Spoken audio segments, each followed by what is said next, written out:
Dear friends in Jesus Christ, today the church celebrates the feast of the baptism of the Lord. So Jesus was baptized by John the Baptist. So why did Jesus go for the baptism by John? Why does he receive baptism from John?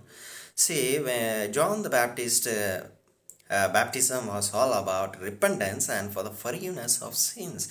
So those sinners who looked for repentance, who needed forgiveness for their sins, they went to John the Baptist for receiving the baptism.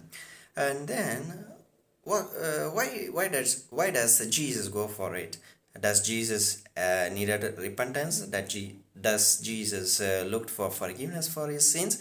No, dear friends, not at all. So when Jesus went to John the Baptist, John the Baptist was startled and he was unwilling to baptize Jesus because it was John's conviction that it was he who needed what Jesus could give, not Jesus who needed what John the Baptist could give.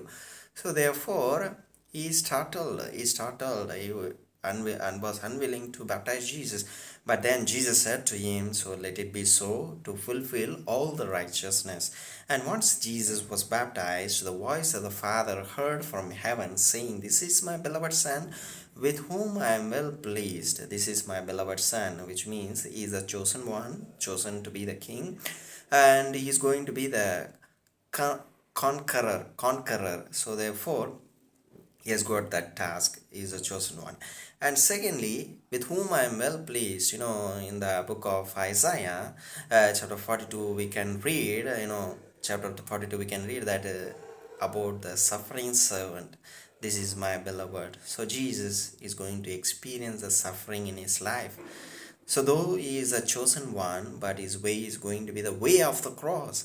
Though he is the king, but his conquest is going to be with the power of suffering love. That is the only weapon. The power of suffering love is going to be the only weapon to conquest the hearts of men and conquer the world. And Jesus knew this ahead, so therefore he was ready. Though he was a king, and his throne is going to be the cross, he was ready, dear friends, to go through everything. So let us remember our baptism and let us remember the task that God has given to us. So when you recall your baptismal grace that God has given you, so did you hear or do you hear the voice of God in your life saying to you that you are his beloved, with you is well pleased? Have you ever heard of that saying from God? Have you ever heard the whisper of God saying to you that very phrase which is found in today's gospel? So let us, dear friends, if not so, let us strive for it. Let us strive to listen to the voice of God. Let us strive so that Christ may speak to us. Thank you.